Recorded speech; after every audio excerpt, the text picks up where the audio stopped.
Fan Films. With me, I have my good friend Tim Lyons from the Kansas City Bastards. See, I don't want to say it because it has a curse word. I get to say it. He doesn't get to say it. But I can only say it in the context of the name. No, actual name. No, I choose not to. Well, what about the URL? Can I say the URL? Yes, you can say the URL. Okay, so if I say www.kcbastards.com, that you all should go to, by all means, that's fine? Yeah, you'll also look like you just came onto my show in order to do that, but that's okay. Let's get on to the topic.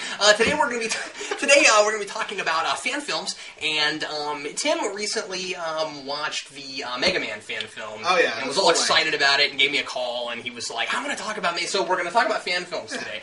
And Tim, what do you think makes for a decent fan film? Well, first of all, let me just go out and say that I highly respect anyone who will actually make a fan film for many reasons. First, as you well know, making videos kind of a pain in the neck, to be quite honest. I mean, every there's now a lot and of again editing involved.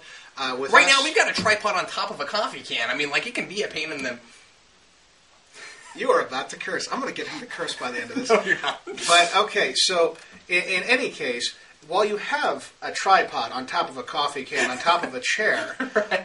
In the middle of this room, that doesn't mean that there's not going to be editing involved later. I mean, what if I were to say one of the 7 words you cannot say on TV? Then you would have to cut that out, wouldn't you? And that would add to render times. And that's another thing, is render times. I shudder at the fact that I have to render for 8 hours for a 3-minute video on my machine. Now, granted, it's HD video, but so are these. Right. And you're talking about an hour-and-a-half movie. That's a lot of rendering. Oh, yeah, absolutely. You know, so, I mean, obviously, then there's the whole They also thing have a great deal more people and working on the on scheduling that, and actors. Who needs actors? But yeah, that one that you watched, and I haven't seen it. Yeah. But you said it was on like what, a $7,500 budget? No, it was like a $5,000, $7,500 budget, something like that. ScrewAttack.com helped make it, and so that's where you find it, is at ScrewAttack.com. Which I was just randomly browsing, and I happened to run across the Mega Man. I knew it was around. I saw the trailer at some point, and I had the same reaction I have to most fan films, which was, that's amusing, and then I moved on. Right. But you actually watched the whole thing. I watched the whole thing while I was holed up in a motel room for 2 weeks. What was I going to do? Right. You know, just like I played through all of my Xbox games finally. Turns out The Force Unleashed, not so bad. And now the second one's coming out, and it was probably in development for 2 years. That is an example of me not having time before. But obviously I had some time on my hands. I decided to watch this along with various other videos, of which I will not mention. But the Mega Man fan film, being an hour-and-a-half long, it took a bit of downloading, and so I basically downloaded it one night, watched it the next. I thought that the actual characterizations were good, to actually get serious. The characterizations, the actual storyline itself, was good. What really hurt it were the special effects, really in the budget department. Mm-hmm. You can't do a whole lot for that budget. And they tried to do a lot more than they really could. And you could definitely tell that and appreciate it. You could, I wish that it worked out better. But out of all the things in the Mega Man fan film, the one thing I thought didn't work, the fight scenes. That's the entire game. Yeah. But, I mean, that's going to happen. But they were entertaining characters. Yeah. The thing that fan films can do, and I think what they're best for is showing what we can do with the technology that we have now, and kind of an embracing of how amazing technology has gotten on a shoestring budget. There are things that we can do now that you used to have to be a multi-million-dollar filmmaker to be able to do. Oh yeah. And you don't have to be that anymore. And a lot of there's a lot of technology and a lot of editing programs and a lot of special effects programs that don't cost what they used to cost, and we can do things. Some of these films that are being made, like Batman City of Scars, we could not have done this 15 years ago, 10 years ago. I mean, even going a little bit off into a different realm, you talk about like the Ryan versus Dorkman videos, the guys doing the lightsaber battles. Oh yeah, right.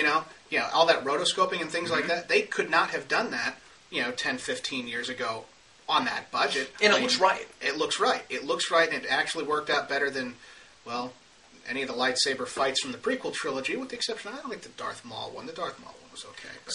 So what I find a lot with fan films, and what kind of disappoints me about them sometimes, is what I think some of them manage to not quite get right. And I'm thinking about things like Batman: City of Scars, and there's a couple other things like there was a Lobo fan film a few years back that I saw.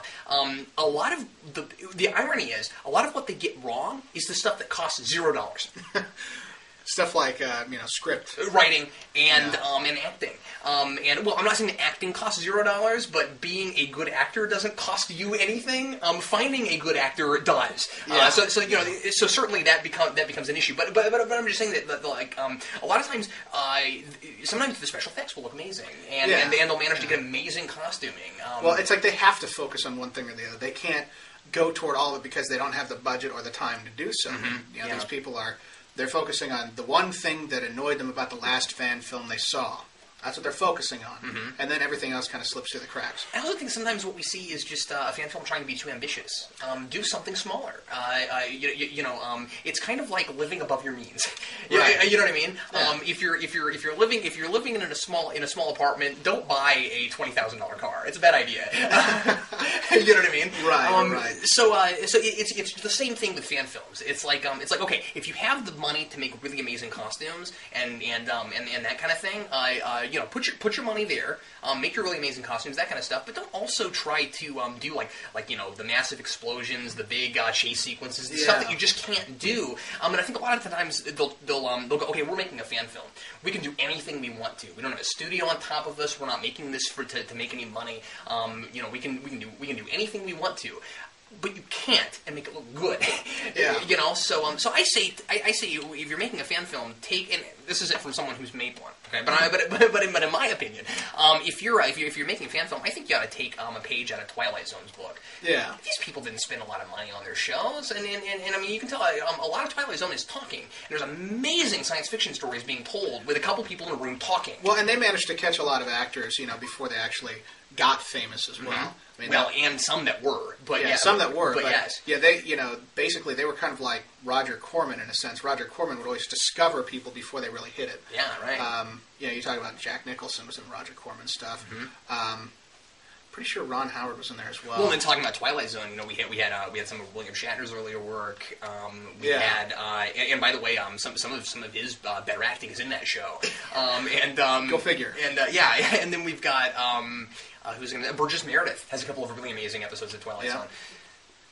But talking about like just hitting people before then Roger Corman had people like Sylvester Stallone and David Carradine back before he did things like kung fu and stuff like that. But I've tried to do that sort of thing myself. I mean, when I was in film school in basic video class, everybody was making movies about the student condition and things like that. Oh, boy meets girl in the library. Boy has sex with girl in the back of library. Then they break up. Things like that. Only they didn't show any of the good stuff because, let's face it, it was a class project. But then I went and made a mob movie. Why? Because I felt like doing something different. But I couldn't really do gunfights or anything like that. I had to do a lot of things off camera. Mm-hmm. And this guy whose brother gets executed, and he hears it in a phone conversation. It's an audio cue. I remember That's how we had to do that. I was briefly in one of those. I don't know if my footage was even used. It was. Was it really? It was. I probably looked terrible. You were a little bit washed out, but I chalked that up to the lighting and the fact that you're extremely white and pasty. But I'm a vampire. Yeah, and that was probably the first sequel in the history of the KU film program as well. Really? But and I'm not saying that things shouldn't be ambitious. I'm just saying that you should do what you know you can do. Well, yeah, but see, that's the thing is that I was trying to do all this stuff, but I was a terrible writer. I'm still a terrible writer. I can't write. I mean, I can write one scene, but I can't stitch them together. I mean, that's the same problem I had with trying to score the things because I was basically doing most of it post-production-wise myself, and I ended up writing and directing and editing most of it. I had help with the second one. That was nice. But, the people in the group, they helped out mainly on set, which is where you really need more than one pair of hands. And, that's... You try and do too much, and then you focus on the wrong things. And a lot of these fan films suffer from that because you got to figure there's not that many people working on it. Outside of something like Mortal Kombat Rebirth. Right. Which, a lot of people just donated their time to because they wanted to see it get or what was that? What was that? That Star Trek one that came out a couple years called? Of Gods and Men, which was made by a bunch of Trek alum actors. But it's really interesting. Things are harder to do than people realize, and when you don't have and I mean, like, I'm not saying that it's wonderful to have a studio telling you what you can and can't do, but at the same time, it helps to clarify and focus. And sometimes, sometimes it strays, and they want to do things like that they shouldn't do. The Doom movie is a good example of this. Is it? Yeah. Well, because the original whole thing about Doom is that these were demons, not aliens, not mutants, demons from the nether regions. Demons. And they screwed that up. They made them mutants. C-24 turns out does not make you superhuman. If you have an extra chromosome, it means you have Down syndrome. and they couldn't figure that out. Okay. And that was in the script, and it stayed in the script. And then at the last minute, because the fans complained, they made it on Mars. All of the lines referencing the location of where the main movie was taking place said it was a couple million light years away.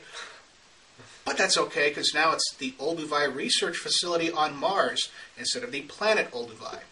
And it's very obvious that was the last-minute change. But right. These are all things that would have been a good push to have at the very beginning of the process, without so much fan intervention before it got to that point. But obviously the studio wanted to go in a different direction than, they wanted it to be an allegorical hell, not the actual place. Mm-hmm. And that's where the demons came from, was the actual place in the game series. Well, we're about out of time. I did want to say that I think the first place I wish the fan films would start is don't write a script that sounds like fan fiction. Yeah. Really, don't write Transformers 2. Yeah, exactly. I mean, a lot of times it's like, what's the biggest thing we can do that they would never have done in a studio project? And that's where they start. And I just really think you ought to start a little smaller than that. Come up with your character study and then make a story out of it. Yeah. Now, I'm really happy that they made a Mega Man film. Like I said, I was a huge fan of Mega Man growing up. The game series is great. They're never going to make that into a movie for largely the same reason that the fan film, the fight scenes weren't very good. Mm-hmm. Largely the same thing.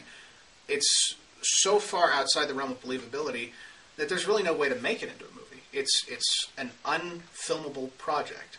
Well, and one of the better fan films I've seen, like I mentioned earlier, was Batman: The City of Scars, which which they had a pretty decent budget actually, and it's only half an hour long. And I think part of what helped it was that it wasn't an hour and a half long. Yeah. And I mean, it looks amazing. They've got really great set designs and stuff, and they don't try to go too far over what they're able to do. It's just that it didn't have a great script. Yeah. And a lot of that was just dialogue issues and things like that. But well, I mean, the other thing is that if a studio project, they can push things back if the script sucks. Yeah, right.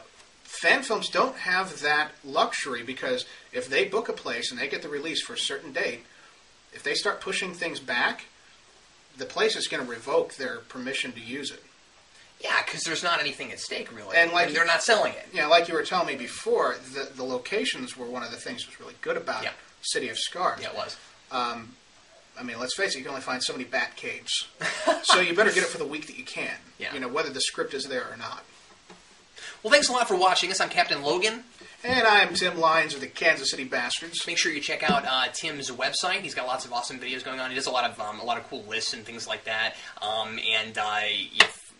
Especially awesome if you enjoy listening to people make fun of things that have tons and tons of profanity. And absolutely lots of profanity. And look lots of at drinking. The actual website title. Anyway, thanks a lot for watching, and if you're ever in the Kansas City area, make sure you check out Pop Culture Comics on 87th Street in Overland Park, Kansas, and we'll see you next time.